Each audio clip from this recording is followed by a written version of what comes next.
Have you ever noticed how most of your day just happens? How it feels automatic, almost like you're watching yourself from the outside, repeating the same actions, thinking the same thoughts, reacting the same way?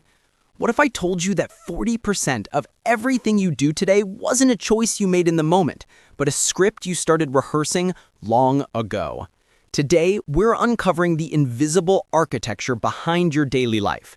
Habits. How they form, why they shape your behavior more than motivation ever will, and how you can rewrite the patterns that quietly run your world. Because once you understand how habits work, you can change almost anything. Most of us believe we're steering our lives with pure willpower, but here's the truth your brain isn't telling you. It prefers autopilot. And not because you're lazy, it's because your brain is obsessed with conserving energy. Every new decision burns mental calories. Habits solve that problem. They create shortcuts, tiny loops that allow you to act without thinking. Neurologists call this the habit loop. It has three parts: a cue, which is the trigger, a routine, which is the action, and a reward, which is the payoff. A notification buzzes, that's the cue. You check your phone, the routine, and your brain gets a hit of novelty, the reward. You feel stressed, you reach for a snack, and your brain gets comfort. You wake up, you open social media before your feet even hit the floor. Over time, these loops become so efficient, they run silently in the background, an invisible script you didn't even realize you were performing. And here's the unsettling part. Your habits shape your identity long before your identity shapes your habits. Think back to a time you wanted to change. Maybe you told yourself, this year I'll be more disciplined, or I'll finally stop procrastinating. But the change didn't stick. It wasn't because you weren't serious. The real reason is that your habits didn't align with the identity you wanted. Your brain craves consistency. If your internal story is, I'm someone who struggles to stay organized, your brain will unconsciously look for ways to make that story true. Not because you want it to, but because it's trying to confirm what it already believes. It's a self-perpetuating loop. Identity creates habits, which then reinforce that same identity. But you can flip the loop. You can start with habits, tiny, almost insignificant ones, and let them reshape who you believe you are. This is why running for just 2 minutes a day can begin to turn someone into a runner. Writing one sentence can build the evidence that you are a writer. Identity doesn't change in one grand moment of inspiration. It changes as a side effect of repeated evidence. Inside your mind, there's a hidden battle constantly being waged between two systems. First, there's system one. It's fast, automatic, emotional. This is your habit brain, the one reaching for your phone without a thought or eating when stressed. Then there's system two. This one is slow, deliberate, effortful. This is the part of you that sets goals, that makes plans, that promises tomorrow I'll be different. Most people try to transform their lives using System 2, but System 1 is the one driving the car. That's why motivation fades. That's why you can feel inspired at night and completely drained the next morning. It's not a weakness, it's biology.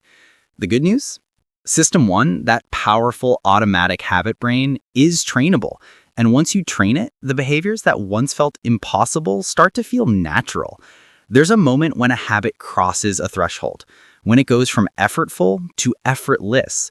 Scientists call this automaticity. It's when your brain has wired the habit so deeply that the cue alone is enough to spark the action. No motivation required. And here's the surprising part. Reaching that point has very little to do with intensity. It has everything to do with repetition. Brushing your teeth, tying your shoes, checking your email first thing in the morning. None of these are dramatic actions, but they are consistent. And consistency is what turns behavior into instinct. So if habits are shaping your life from behind the scenes, the question becomes clear. How do you take back control? It doesn't start with a heroic act of willpower. It starts by understanding the script. It starts by recognizing the cues, changing one small routine and building the evidence for a new identity.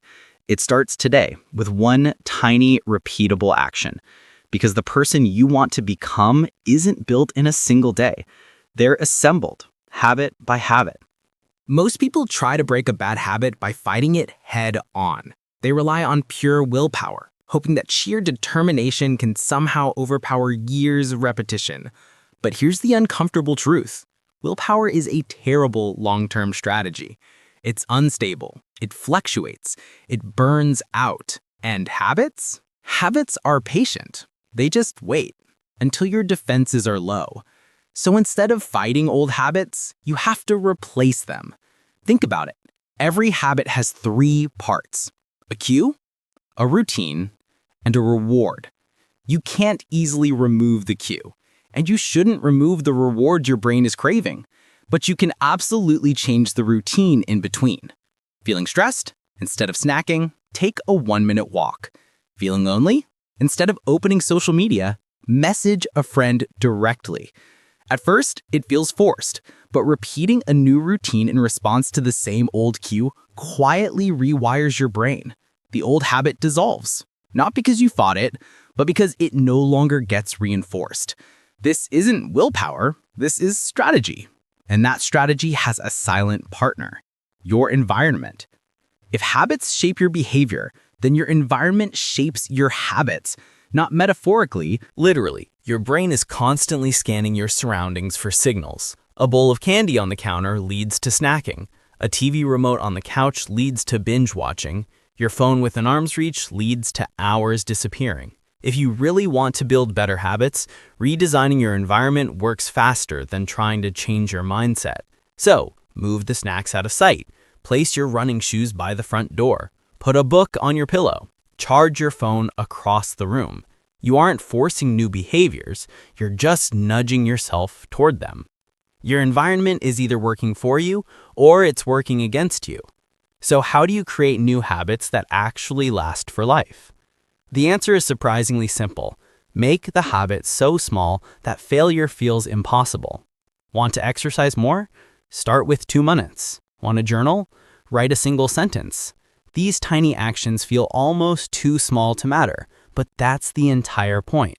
When a habit is effortless to start, your brain doesn't resist it. And once consistency builds, the habit grows naturally, not through pressure, but through pure momentum. It's like planting a seed. You don't force it to grow, you simply water it every day.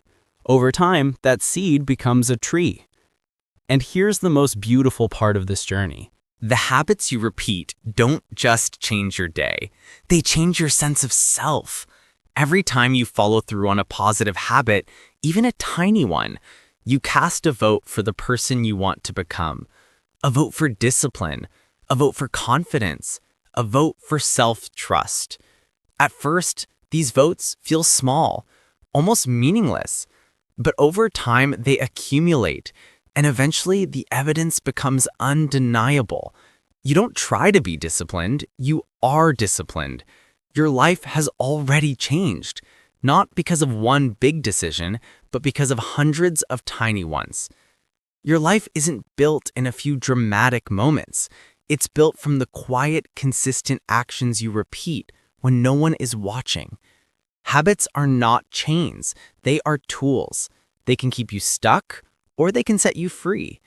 And the most empowering truth of all is this: you don't need to change everything at once. You only need to change the next tiny action. Because when you shift one habit, you shift the direction of your behavior. And when you shift your behavior, you shift your identity. That is how you transform your life. Not with force, but with small, steady steps toward the person you choose to become. Your habits are shaping you. Now, it's time to shape them back. All right, before you run off to build an empire of amazing habits, let me leave you with this. Your future self is literally watching you right now, cheering you on, probably holding a cup of coffee and shouting, "Yes, pick the good habit, pick the good one." Remember, you don't need to change your whole life today, just change the next tiny action, because small habits stack up kind of like pancakes. And who doesn't love a big stack of pancakes? So go out there, try one tiny new thing, and watch what happens. And hey, if this video gave you a boost, hit that like button and subscribe. I'll be here cheering you on habit by habit. You've got this.